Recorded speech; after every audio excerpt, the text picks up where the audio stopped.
사회자께서 말씀하신 대로 오늘 성령님과 은사에 대한 5번째 시간, 베드로전서 5장을 한번 열어주시겠습니까? 4장을 열어주시겠습니까? 베드로전서 4장 7절부터 11절을 우리가 함께 읽고 또 이어서 말씀 나누겠습니다. 신약성경 베드로전서 4장 7절부터 11절. 준비되셨으면 함께 읽어보겠습니다. 시작. 만물의 마지막이 가까웠으니 그러므로 너희는 정신을 차리고 근신하여 기도하라.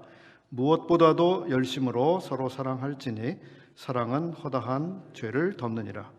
서로 대접하기를 원망 없이 하고 각각 은사를 받은 대로 하나님의 각양 은혜를 맡은 선한 청지기 같이 서로 봉사하라. 만일 누가 말하려면 하나님의 말씀을 하는 것 같이 하고 누가 봉사하려면 하나님의 공급하시는 힘으로 하는 것 같이 하라. 이는 범사에 예수 그리스도로 말미암아 영광을 받으시게 하려 함이니 그에게 영광과 권능이 세세 무궁토록 있느니라. 아멘. 하나님의 말씀을 하는 것 같이 하라. 제가 지금 하나님 말씀 하는 것 같이 하고 있습니까? 네. 예. 지난 몇 번에 걸쳐서 우리가 성령님과 은사를 나누고 있습니다. 첫 시간에 서론적인 말씀을 들었고요. 두 번째 시간에 로마서 12장을 통해서 예배의 삶, 특히 하나님께 드려진 산제물로서 우리 자신을 하나님께 드리는 삶을 위해서 주신 선물로서의 은사를 상고했습니다. 세 번째 시간에는 고린도전서 11장부터 13장까지의 내용이었는데요. 은사가 자기의 자랑이나 자기의 유익이 아니라 다른 지체들을 위해 사용되어야 한다고 하는 점을 배웠습니다. 네 번째 시간에는 에베소서 4장을 보았는데요. 은사는 교회의 연합과 성장을 위해서 주셨다고 하는 것을 배웠습니다. 오늘은 이제 베드로전서를 함께 보려고 합니다. 특별히 베드로전서 4장에서 보게 되는 이 은사에 있어서 강조되고 있는 것은 종말이라고 하는 이런 시대적인 상황 속에서 은사를 사용하는 것에 대한 책임과 관계가 있다고 하는 측면에서 보려고 합니다. 이것을 우리는 청지기직이라고 합니다. 즉 은사와 청지기직에 관련하여서 본문을 보겠습니다. 청지기가 무엇이죠? 관리인이라고 할까요? 뭐라고 해야 될까요? 어떤 주인이 어떤 사람에게 자기의 재산이나 금전 같은 것을 그 위임을 해서 일정 기간 동안 위탁하는 것입니다. 그러면 그 위임을 받은 사람은 일정 기간 동안 주인을 대신해서 그리고 주인을 위해서 그것을 잘 간직해야 합니다. 손해가 나게 해서는 안 되는 거죠. 마음대로 낭비가 일어난다든지 엉뚱하게 이게 소모가 되도록 하면 안 되는 것이죠. 두 번째는 이렇게 잘 간수할 뿐만 아니라 주인을 위해서 그것을 유익하게 사용해야 되는 책임도 있는 것입니다. 실제 이 사회에서는 그 신탁받은 재산을 그것을 맡긴 사람을 위해서 더 증식시키는 이런 것을 기대하고 혹은 그렇게 위탁이 되어지기도 하죠. 베드로전서는 사도 베드로가 아시아 전역에 흩어져 있는 나그네들, 즉 성도들에게 쓴 편지입니다. 이것은 이제 곧 닥쳐올 고난과 핍박을 예견하면서 그런 어려운 때를 앞에 두고 성도들의 마음을 잘 준비시키기 위해서 쓴 편지였습니다. 그 당시 나그네들로서 성도들은 로마의 이제 국가 권력 혹은 제도적 권력에 의해서 다양한 방식으로 가해질 핍박을 앞에 두고 있었습니다. 뿐만 아니라 우리가 읽은 본문과 같이 이제 만물의 마지막 곧 종말의 때를 염두에 두고 기록하였습니다. 베드로 사도가 말해주고 있는 은사 사용에 대해서 중요한 교훈은 종말이라고 하는 시간과 관련성을 갖습니다. 여러분, 내일 종말이 올 것입니다. 그렇다면 은사를 어떻게 사용해야 할까요? 사용할 시간이 없죠. 오늘 밤밖에. 어떻게 사용해야 될까요? 이런 물음에 대해서 답을 듣는 것처럼 우리가 이곳을 읽을 필요가 있는 것입니다. 곧 만물의 마지막이 되는데, 그렇다면 우리에게 맡겨주신 이 은혜를 어떻게 관리하거나 어떻게 사용할 것인가? 여러분, 이 세상의 종말이 곧 온다고 하면 여러분들께서는 은사를 어떻게 사용하려고 하십니까? 그동안 제대로 못했던 것들을 아주 열심히 사용해야 되겠다. 좀 더 부지런히 사용해야 되겠다. 그동안 섬기지 못했던 물질 혹은 나에게 남겨져 있는 이 힘을 정말 아낌없이 다 쏟아부어서 섬겨야 되겠다. 혹시 이렇게 생각하십니까? 네, 물론 그렇게 해야 되죠. 그런데 지금 베드로 사도가 이야기하고 있는 것은 이제 종말이 곧 오기 때문에 우리가 지금 해왔던 것보다 훨씬 더 부지런히 우리의 모든 것을 더 쏟아부어서 섬겨야 합니다라고 말하고자 하는 것이 아닙니다.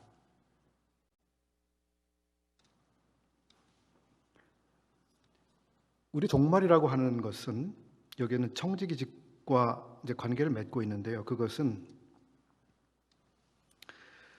청지기라고 하는 것은 이제 주인의 위임이 있죠. 위탁이 있습니다. 그러면 청지기는 그것을 관리하고 사용해야 되는 책임이 있습니다. 그리고 거기서 끝나지 않습니다. 주인과 청지기 사이에는 반드시 결산과 보고가 이루어져야 합니다. 무엇을 얼만큼 얼마 기간 동안 위임받았는지에 대한 것이죠. 그리고 평가라고 하는 이런 일련의 과정과 연관이 있게 되죠. 따라서 주님께서 우리에게 은사를 맡기셨다고 하는 것은 바로 이런 과정들과 연관을 맺습니다. 주님이 나에게 이런 걸 맡겨주셨으니까 내가 그것을 잘 관리 사용해도 되고 그렇지 않아도 되는 문제가 아닌 것이죠. 반드시 거기에 대한 책임이 있게 되고요. 그 책임은 반드시 그 후에 이제 보상 내지는 그 보상의 상실과 연관이 되어집니다.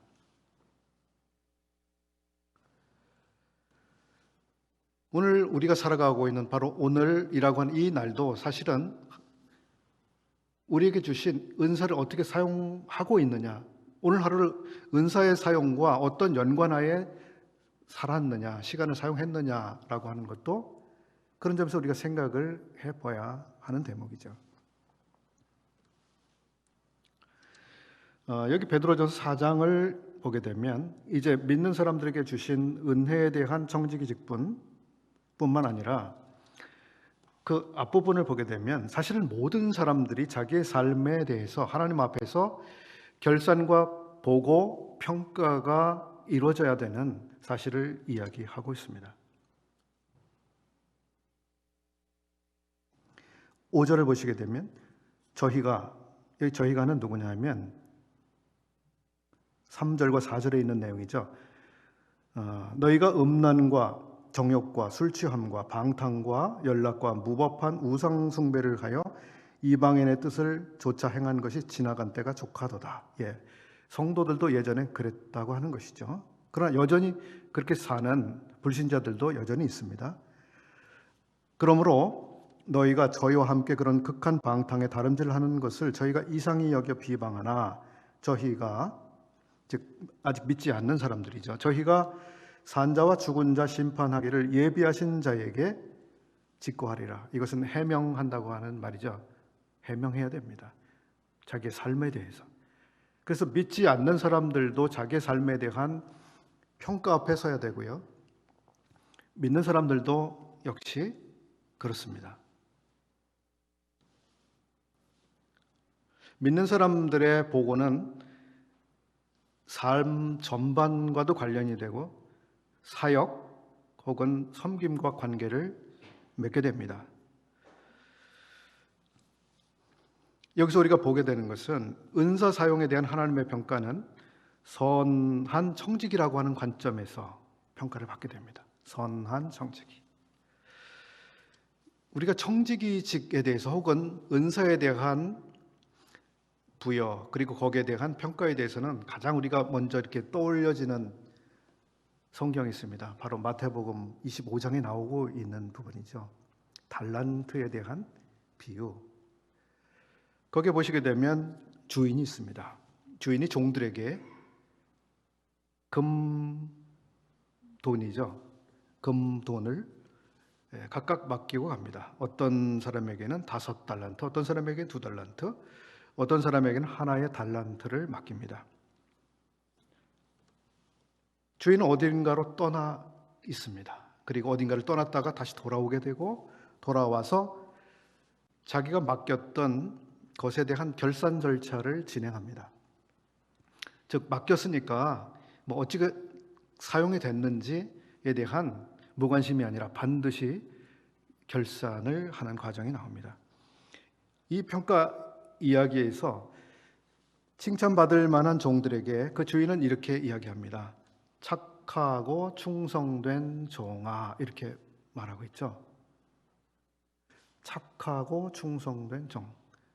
즉, 그 평가는 착함과 충성이라고 하는 두 기준 또 중요 사항에 의해서 평가를 받고 있습니다. 즉, 얼마를 남겼느냐라고 하는 그 크기가 아니라 착함과 충성됨입니다. 근데 이 착하다라고 하는 것은 우리가 성경에서 착하다, 이것은 선하냐 악하냐에서 착하다고 하는 것은 악하지 않고 선하다라고 하는 것을 말하는 그런 의미로도 사용이 되고 있고요. 착하다라고 하는 것은 또는 선하다라고 하는 것은 영어로 굿이잖아요. 그것은 선하다는 의미도 있고 또는 질적으로 아주 좋다라고 하는 의미도 가지고 있습니다. 좋다, 잘한다, 우수하다, 이런 의미를 가지고 있습니다. 그런 점에서 이제 착하고 충성된 종이라고 했을 때 그 착하다라고 하는 것은 이 사람이 선한 종이었냐 악한 종이었냐가 아니라 주인에게 칭찬을 들을 만한 매우 질적으로 좋은 훌륭한 종들이었다라고 하는 의미를 담고 있다고 보여집니다. 정말 주인이 볼 때 여러분들은 훌륭한 종들입니다.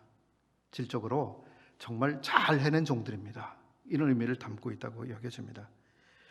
그것은 무엇입니까? 그것을 맡긴 종을 위해서 했다고 하는 것이죠. 종에게 좋은 결과가 돌아오도록 일을 했다고 하는 것입니다. 그 다음에는 이제 충성된 측면도 그 주인이 평가를 하죠. 근데 베드로 전서 지금 4장에서는 충성된 측면에 대해서는 여기 그냥 언급을 하고 있지 않습니다. 선한 청지기라고 말씀하고 있죠. 그래서 선함의 측면에서 우리의 청지기직을 여기 말씀하고 있습니다.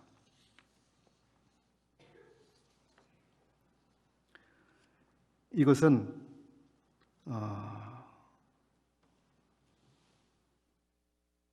주님께서 우리들의 청지기직에 대한 평가를 하실 때에 이것이 주님에게 정말 좋은 결과를 가져오도록 우리가 그걸 사용했는지에 대한 것을 주님이 측정하시는 것이라는 생각을 하게 됩니다. 정말 주님에게 유익한, 주님에게 뭔가 좋은 결과를 가져오는 그런 방식으로 우리가 은사를 사용하고 있느냐라고 우리가 물을 필요가 있을 것 같습니다.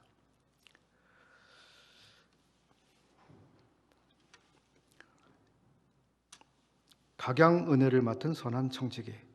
청지기 이야기 가운데 누가복음 16장에 나오고 있는 또 다른 청지기를 우리가 떠올릴 수 있습니다. 거기에 어떤 청지기가 나와요. 근데 그 청지기는 어떤 청지기입니까? 아주 지혜로운 청지기죠. 지혜로운 청지기. 그 사람은 지혜가 있었기 때문에 자기의 실익을 챙겼습니다. 자기가 해고되면 자기 삶이 막연해지고 어려워질 것을 내다보면서 미리 적절하게 방법을 찾아내고 수를 쓰는 그런 청지기였습니다. 한마디로 그 사람은 지혜로운 청지기였습니다. 그러나 그를 고용한 사람에게는 선한 청지기였습니까? 선한 청지기가 아니었죠. 지혜로운 청지기였지만 선한 청지기가 아니었습니다. 주인에게 손해를 가져오는 청지기였어요. 지혜로웠지만 그 청지기는 두 번에 걸쳐서 주인에게 큰 손해를 가져왔습니다. 첫 번째는 그가 주인이 맡겨준 것을 허비하고 있었습니다. 예를 들어서 어떤 사람이 거금을 이제 맡겨놨습니다. 예를 들어 뭐 10억을 맡겨놨다고 해봅시다. 근데 이 사람이 뭐 그냥 자기 마음대로 돈 관리를 한 거예요. 저 이렇게 쓰면 이건 분명히 회수되지 않을 뭐 이런 돈인데 그냥 뭐 저 사람에게도 주고 저 사람에게도 빌려주고 뭐 이제 이상하게 다 돈을 쓴 거죠. 이제 주인이 맡겨준 것이 얼마나 남았는지 잘 모르겠습니다. 주인이 알게 됐고 이제 해고하려고 했죠. 그렇게 해서 주인의 것을 크게 이제 손실을 끼쳤습니다. 그리고 그뿐만이 아니라 또 한 번 손해를 끼치죠. 왜냐하면 주인이 받을 수 있는 채권이 있었잖아요. 밀, 기름 뭐 이런 걸 빌려줬는데 정상적이라면 그거를 회수할 수 있는 채권이죠. 근데 이 청지기가 머리를 써서 대폭 그 삭감, 그걸 탕감을 해주잖아요. 1,000만 원을 빌려줬는데 당신 500만 원만 빌려간 거로 그 채무증서 뭐 이런 걸 쓰라고 사인하라고. 그럼 주인은 1,000만 원을 받을 수 있었는데 못 받게 되는 거잖아요. 그 500만 원을 이제 잃어버리는. 그 주인에게 연거푸 손해를 끼치는 지혜로운 청지기. 그러나 악한 청지기죠.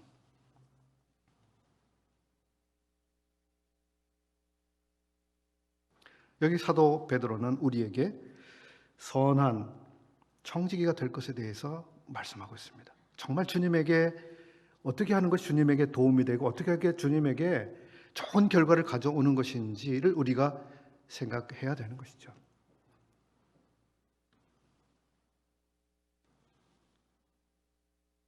지금까지 우리가 은사를 어떻게 사용해 왔는지 우리가 우리 자신에게 지금 물어봐야 될 필요가 있습니다.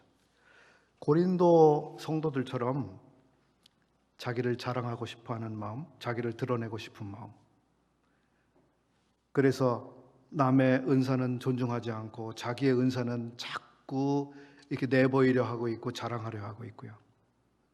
남의 은사를 열등하게 여기고 자기의 은사는 탁월한 것처럼 나의 은사야말로 최고의 은사라고 이렇게 그 마음에 생각하면서 그걸 또 드러내면서 고린도 교회의 성도들의 은사의 사용 문제는 그런 문제가 있었잖아요.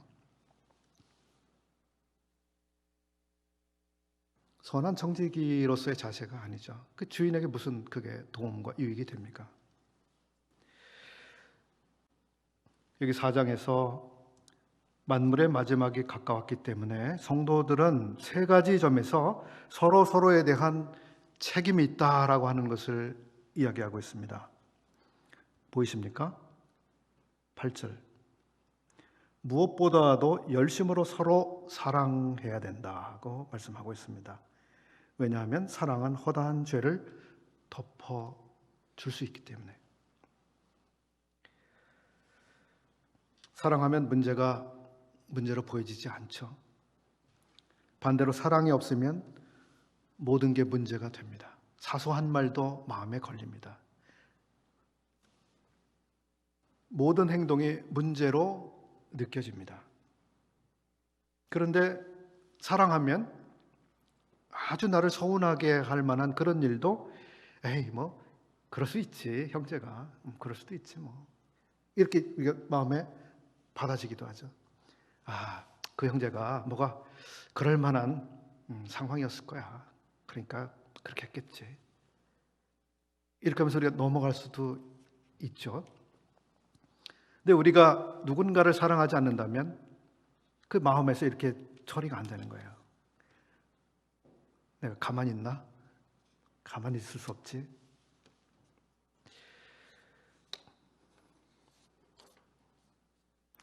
만물의 마지막이 가까웠기 때문에 이러한 하나님의 은혜가 우리 모두에게 더 필요합니다. 왜냐하면 어떻게 됩니까? 만물의 마지막이 가까운 때 사도 바울이 디모데후서에서 말씀한 것처럼 자기를 사랑하고 돈을 사랑하고 쾌락을 사랑하고 하나님보다 사람들을 더 중시하고 이런 패턴으로 이 사회가 다 돌아갑니다. 성도들이 그런 영향을 조금이라도 받는다면 믿는 사람들의 공동체 안에서 어떤 양상으로든지 그게 영향받을 수 있겠죠. 남들이 다 이렇게 사는데 나도 조금 내 것 좀 먼저 챙기는 이런 삶을 안 살 수가 없어. 뭐 이런 식의 생각을 안 하겠습니까, 성도들이? 그러다 보면 다른 성도들의 유익보다도 내 걸 먼저 좀 이렇게 확보하려고 하는 그런 마음이 안 들겠습니까? 여러 형태로 그런 것들이 나타날 수 있겠죠. 그래서 이러한 때는 특별히 만물의 마지막 때이기 때문에 허다한 사랑을 허다한 허물을 덮어줄 수 있는 이 특별한 사랑, 이것이 더 요구되는 시대를 우리가 살아가고 있습니다. 무조건적으로 덮어줄 수 있는 이러한 은혜로운 마음이 우리에게 더 필요하죠. 주님께서 그런 말씀하셨습니다. 마지막 때에 세상에서 믿음을 보겠느냐? 네, 이 세상 믿음이 희귀해질 것, 마지막 때에 많은 사람의 사랑이 식어지리라고 말씀하시기도 했습니다. 믿음도 없어지고 사랑도 식어지고 이 마지막 시대죠. 이 세상은 그럴 거예요. 점점 더 그럴 것입니다. 이 세상에서는 믿음을 볼 수 없고 사랑은 식어질 것입니다. 더 차가워지겠죠. 그러나 교회는 종말의 때가 되어도 믿음을 보여줄 수 있어야 합니다. 성도의 사랑은 식어지지 않아야 합니다. 그렇지 않습니까? 두 번째 사도는 서로 원망 없이 대접해야 된다고 말씀하고 있습니다. 이 편지를 이 사도가 썼던 당시에 독자들 시대에는 호텔이나 모텔, 콘도와 같은 무슨 특별한 숙박업이 개발되어 있지 않은 시대였습니다. 그런데 그때 사도들, 순회 전도자들, 말씀 사역자들, 그리고 사도들의 이 편지를 어느 지역교회에 전달하려면 아주 몇 달씩 걸려서 이 편지를 가지고 가서 전달하고 배를 타고 가기도 하고 산을 넘기도 하고 그런 임무를 누군가 해야 되잖아요. 따라서 그렇게 많은 지역을 다니면서 수고해야 되는 사람들이 어디서 잠을 자고 어디서 그 음식 문제를 해결해야 됐을까요? 그래서 그 시대에는 훨씬 더 이 접대의 필요가 많았던 시대였습니다. 성도들이 이 접대하는 일에 있어서 이걸 등한히 하면 주님의 일이 지속될 수가 없는 시대. 어느 전도자가 어느 지역에 복음 전하러 갔는데 거기서 일주일 동안 그 지역에 있으면서 예를 들어서 경기도 지역이다. 거기 머물면서 복음을 전하려고 했는데 거기에 아무도 자기 재워줄 곳도 없고 먹여줄 생각하는 사람도 아무도 없다고 해보십시오. 일주일 거기서 이렇게 활동을 할 수가 있을까요? 그게 어려운 일이죠. 그 시대는 그 필요가 더욱 컸습니다.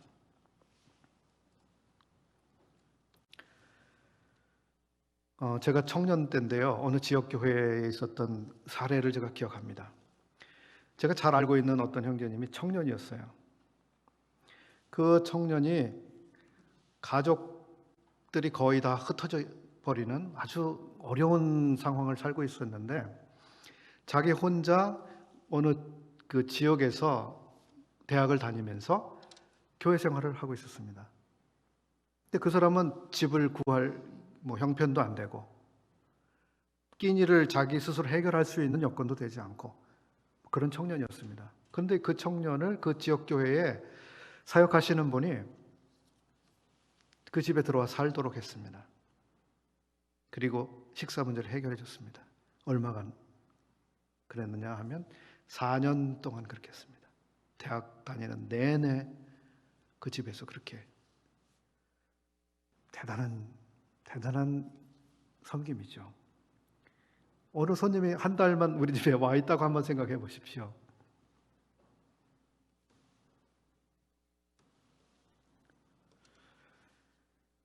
누군가 우리 집에 들어와서 집을 개방해서 3일, 4일, 일주일만 누가 와 있다고 생각해 보십시오. 얼마나 우리가 피곤하고 거추장스러워지고 그런 게 많이 생깁니까? 누군가를 대접한다고 하는 것은 이제 불편이 따르는 일이고 힘들기도 합니다. 때로는 그 많은 비용이 들어가야 하기도 하죠. 그래서 누군가를 대접한다고 했을 때는 조심해야 되는 게 있습니다. 바로 원망이라고 하는 걸 조심해야 하는 것입니다. 원망. 저 형제님 여기 일주일만 와 있겠다고 했는데 일주일이 지났는데도 갈 생각을 안 하고 여기 전도를 좀 더 해야 될 것 같아요. 이 지역에 한 며칠만 더 있으면서 전도를 하면 좋겠어요. 그러면서 떠날 생각을 예를 들어서 안 합니다. 물론 좋은 마음으로 받는 분도 계시겠지만 어떤 분은 힘들 거예요. 나는 딱 며칠만 여기 우리 집을 오픈하고 모시려고 했는데 이거 어떡하지? 이런 상황이 되기도 하겠죠.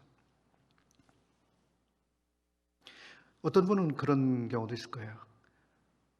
누군가 손님이 오면 꼭 우리 집이 좋다고 꼭 우리 집만 오시려고 하는 다른 데는 갈 생각을 안 하시고 그래서 자꾸 손님들이 우리 집만 찾는 상황?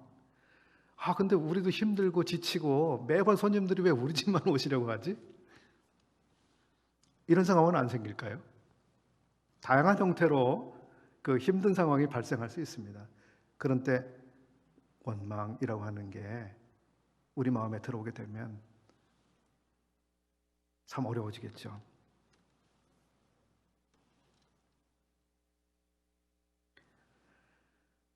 여기 서로 대접이라고 했습니다. 지금 여러 순회 사역을 하는 분들이나 주님의 종들에 대해서 말씀을 드렸는데 성도들 간에도 이제 서로를 대접해야 되는 상황이 발생할 수도 있죠. 아까 어느 청년을 4년간이나 이렇게 섬긴 가정에 대해서 예를 들었는데요. 아주 장기간 그렇게 누군가를 섬겨야 되는 그런 일이 혹 있을 수도 있겠죠. 그러나 이제 우리가 살아가고 있는 지금 시대는 그런 일이 거의 발생하는 것 같지 않습니다. 제가 이렇게 관심을 가지고 지켜봐도 모두들 필요하면 혼자 취업을 하는 청년들도 그냥 방 하나 딱 얻어서 생활하기도 하고 스스로 숙식을 해결하기도 하고 주로 그렇습니다. 세 번째 서로에 대한 책임이 서로 봉사하라고 말씀하고 있습니다. 10절이죠. 봉사한다는 말은 섬긴다는 말이죠.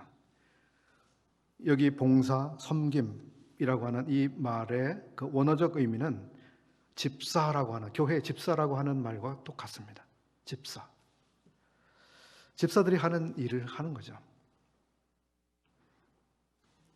또 반대로 말하면 섬긴다고 하는 것은 집사들만 하는 것이 아니라고 하는 것입니다. 서로를 섬기는 것.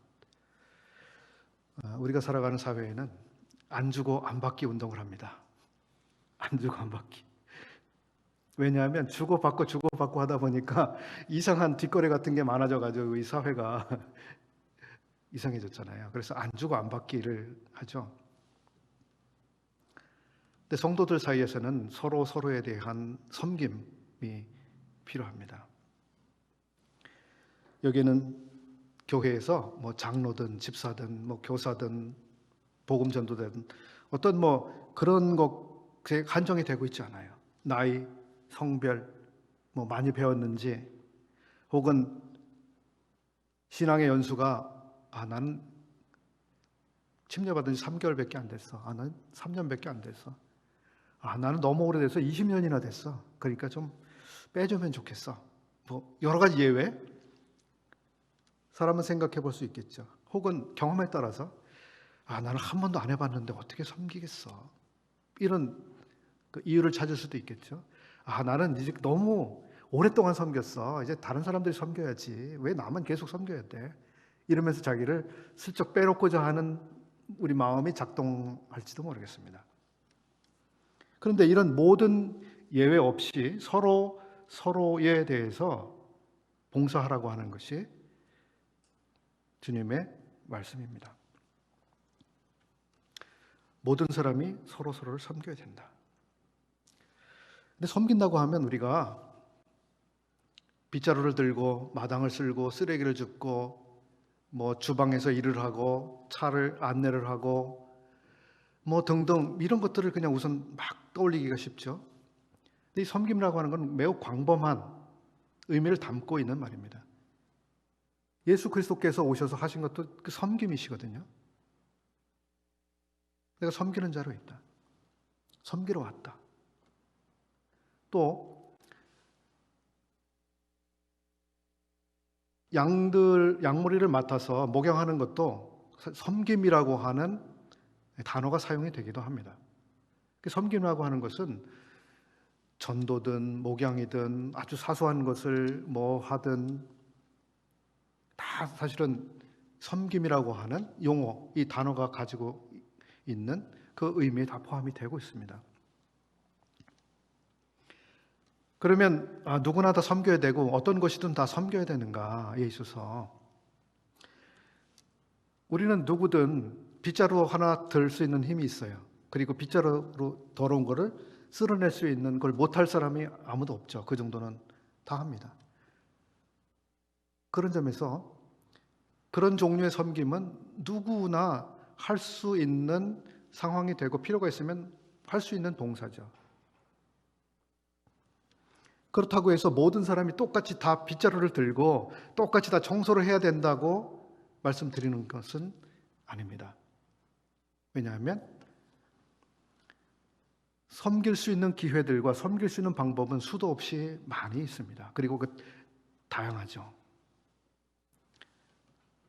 특별히 성령님께서 각 사람에게 나눠주신 그 은혜를 따라서 그걸 잘 사용해야 될 책임이 우리에게 있습니다. 어떤 사람이 전도를 열심히 해야 되고요. 많은 구도자들을 위해서 만나고 이 복음을 전해줘야 되는데 매일같이 청소나 하라고 자꾸 그러면 어떻게 될까요? 그것처럼 비효율적인 게 어디 있습니까? 어떤 분이 계속 목양 상담을 하고 성도들의 어려운 것들을 잘 도와줘서 그분의 신앙이 건전하게 되고 어려운 문제가 해결되도록 어떤 분들이 그렇게 섬겨야 되는데 형제님은 왜 매일 앉아만 있어요? 매일 뭐 그냥 그 입으로만 뭘 하고 계십니까? 만약에 누군가 그렇게 항의 내지는 불편한 마음을 갖는다면 어떻게 될까요? 물론 그 당사자 본인은 보편적으로 성도들이 하는 수고에 동참하고 언제든지 함께 할 수 있는 그런 마음을 가져야죠. 그럼에도 불구하고 모든 상황에서 똑같이 해야 되는 이건 아니잖아요.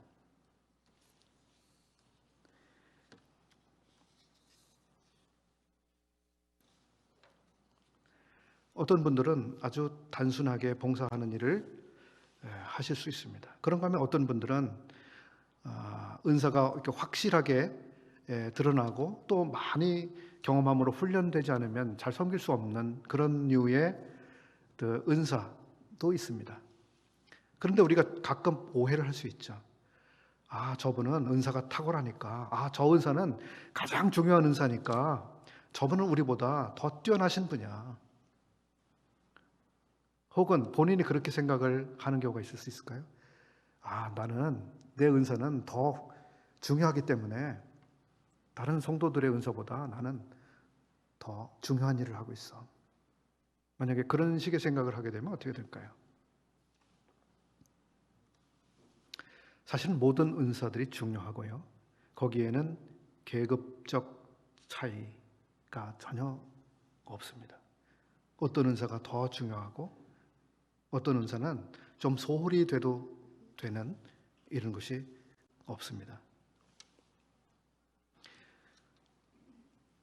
여기 베드로전서는 각양 은혜를 맡은 이라고 말합니다. 다양한 여러 가지 이렇게 표현되고 있죠. 성경 역본에 따라서 우리 개역개정은 여러 가지 은혜를 맡은 이라고 되어 있습니다. 베드로 사도는 은사의 다양함을 여기서 이야기해 주고 있습니다. 고린도 전서 12장 4절은 은사는 여러 가지나 성령은 같고 이렇게 말씀하고 계시거든요. 그건 뭐죠?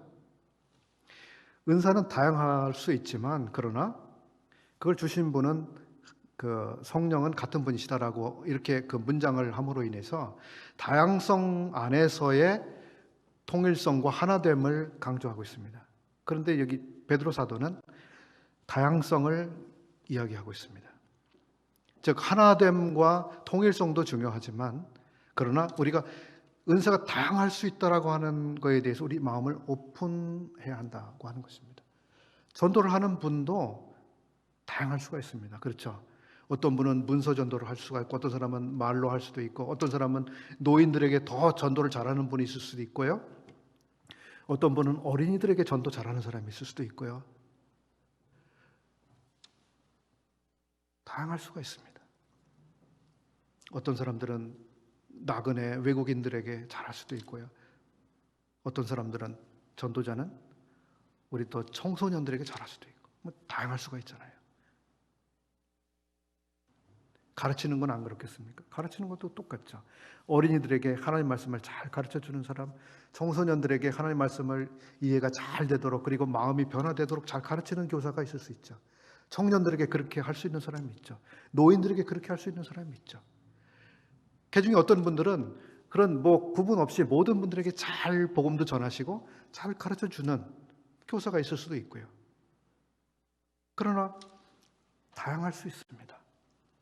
그 안에 우열이라든지 이런 구분을 우리가 해서는 안 되죠. 얼마나 모두가 소중하고 중요한 일을 하고 있는 겁니까? 누군가 그 일을 못한다고 해보세요. 지금 청년들에게 복음을 매우 잘 전하는, 그래서 그 전도자가 어느 청년에게 복음을 전하면 정말 오래 가지 않아서 결신하게 되고요. 거듭나는 이 놀라운 일들이 일어나는데 그 전도하는 분이 더 이상 자기는 전도하고 할 만한 열의가 없어져도 안 한다고 해보세요. 피해를 누가 당하는 거예요? 교회가 손해를 보죠. 주님이 손해를 당하시는 거죠.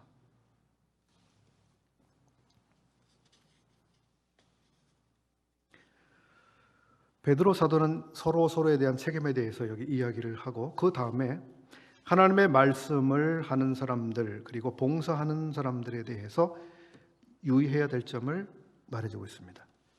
하나님의 말씀을 하는 사람들, 누가 말하려면, 즉 언어를 사용해서 말을 사용해서 섬기는 그런 성도들 혹은 사역자들, 이런 분들은 무엇에 주의해야 하는가?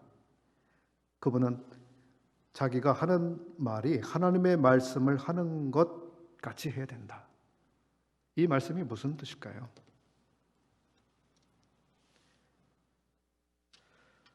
이것은 자기의 개인적 의견, 어떤 사상을 주장하는 그런 것이 아니라 하나님이 말씀하시는 것처럼 그 하나님의 말씀을 존중하고 또 말씀의 권위를 따라서 섬기는 거죠. 주님이 이렇게 말씀하셨습니다. 주의 말씀은 이렇습니다. 주님이 우리에게 이렇게 말씀하고 계십니다. 내 생각은 이렇습니다. 그 철학자는, 그 기독교 사상가는 이렇게 말했습니다. 이런 접근이 아닌 거죠. 물론 때때로 예화라든지 이런 걸 위해서 그렇게 하는 경우를 전혀 제한해야 된다고 말씀드리는 것은 아닙니다. 기본적인 우리의 접근이나 태도를 지금 말씀드리는 것이죠. 또는 하나님의 말씀을 하는 것 같이 한다고 했을 때는 정말 하나님이시라면, 주님이시라면 어떻게 말씀하실까? 주님처럼 신중하게 품위 있게 말씀하시겠죠. 어떤 분들은 경솔하게 말합니다. 또 거칠게 말하고, 때로 어떤 분들은 아주 비꼬고 비아냥거리는 이야기를 하기도 하죠. 어떤 사람들은 은근히 비난하기도 합니다. 누군가를 비하하는 이야기를 하기도 합니다. 또는 마음을 더럽히는 그런 이야기를 하는 성도들도 있습니다. 경험 안 해보십니까? 성도가 어떻게 저렇게 말씀하실까? 이런 경우를 간혹 경험하시죠. 거칠게 말하기도 하고요. 아까 말씀드렸나요? 이러한 말들은 서로를 섬기는 봉사에 참 어울리지가 않습니다. 우리는 하나님이 맡기신 것을 사용하는 자처럼, 정말 주님이 말씀하시는 것처럼 그렇게 이야기를 해야 되죠. 누군가 봉사하려면 하나님의 공급하시는 힘으로 하는 것 같이 해야 합니다. 누군가 자기가 봉사할 수 있는 힘이 자기에게서 나오는 것처럼 그렇게 하면 안 된다는 것이죠.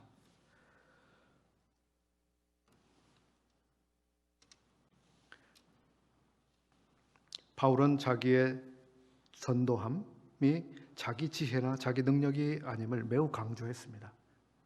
오히려 떨었죠. 그분 얼마나 탁월한 전도자이며 놀랍게 사용된 교사입니까? 그럼에도 불구하고 사도는 내가 이 머리가 좋으니까, 내가 지혜로우니까, 나는 말을 굉장히 잘하니까 내가 이렇게 말하면 호소력이 있을 거야. 내가 이렇게 그 대안을 제시하면 성도들이 다 따라올 거야. 뭐 이런 식의 생각과는 완전히 다른 거죠. 주님이 저에게 지혜를 주시면 제가 지혜를 이렇게 사용해서 이렇게 이야기하겠습니다. 주님이 저에게 나눌 말씀을 저에게 주시면 제가 사람들에게 이렇게 그 말씀을 사용하겠습니다. 제 말이 아니라 주님의 말씀. 그렇게 하는 이유가 11절 끝에 나오고 있습니다. 범사에 예수 그리스도로 말미암아 하나님이 영광을 받으시게 하려는 데 있습니다. 자기가 뭔가 이렇게 나눠줄 힘이 있다든지, 누군가를 위해서 베풀어줄 능력이 있다든지, 자기가 어떤 사역을 후원할 힘이 있어서 막 크게 후원을 하는 것처럼 이런 형태를 취한다든지, 자기가 이 말을 잘할 수 있는 구변이 있어서 뭔가를 한다고 한다든지 등등, 이렇게 되면 어떻게 돼요? 영광을 누가 가져갑니까? 하나님이 굉장히 싫어하시는 거죠. 우리는 겸손해야 될 뿐만 아니라 또 정직해야 합니다. 이건 내 것이 아닙니다. 주님 것입니다. 주님 것으로 제가 섬깁니다. 주님이 저에게 채워주시지 않으면 제가 아무것도 할 수 없습니다. 이런 정직성이죠. 고린도전서 4장 7절 말씀을 제가 읽어드리겠습니다. 누가 너를 남달리 구별하였느냐? 내게 있는 것 중에 받지 아니한 것이 무엇이냐? 내가 받았은즉 어찌하여 받지 아니한 것 같이 자랑하느냐?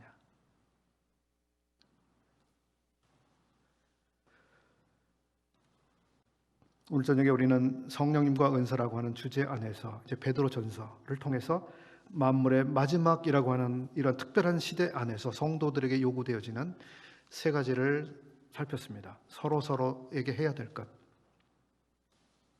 그리고 선한 청지기로서 우리가 서로를 섬겨야 되는 것에 대해서 배웠습니다. 우리는 주님의 것을 고스란히 그냥 잘 지키고만 있어야 되는 경비원으로 부름받지 않았습니다. 그건 경비원이 아닙니다. 우리는 그것을 잘 지킬 뿐만 아니라 그걸 잘 사용해서 주인에게 유익이 가도록, 좋은 결과가 가도록 사용하도록 주님 우리에게 맡기셨습니다. 사용해야 돼요. 그냥 가만히 그냥 묵혀두면 안 되는 거죠. 우리는 청지기로서 선해야 됩니다. 지혜로운 청지기? 좋습니다. 지혜로워야죠. 그러나 누가복음 16장에 나오고 있는 그런 청지기처럼 지혜롭기만 한 청지기가 돼서는 안 되죠. 지혜로우면서 선하게, 착하게. 그래서 내가 어떤 은사를 어떻게 섬기든지 이것이 어떻게 되면 나의 주인, 나의 주님께 좋은 결과를 가져올 수 있을까에 대해서 항상 주목하면서 내가 지금 하는 말, 내가 섬기고 있는 이 작은 것 하나가 정말 주님의 영광에 도움이 될 것인가?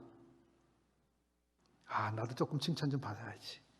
혹시 그런 게 섞이는 것은 없는지. 이런 것들을 우리들이 잘 살펴가면서 선한 청지기로서 주님 앞에서 이 평가 앞에 섰을 때 모든 분들이 참 귀한 성도들로 주님 앞에 설 수 있기를 기도하겠습니다. 들어주셔서 감사합니다.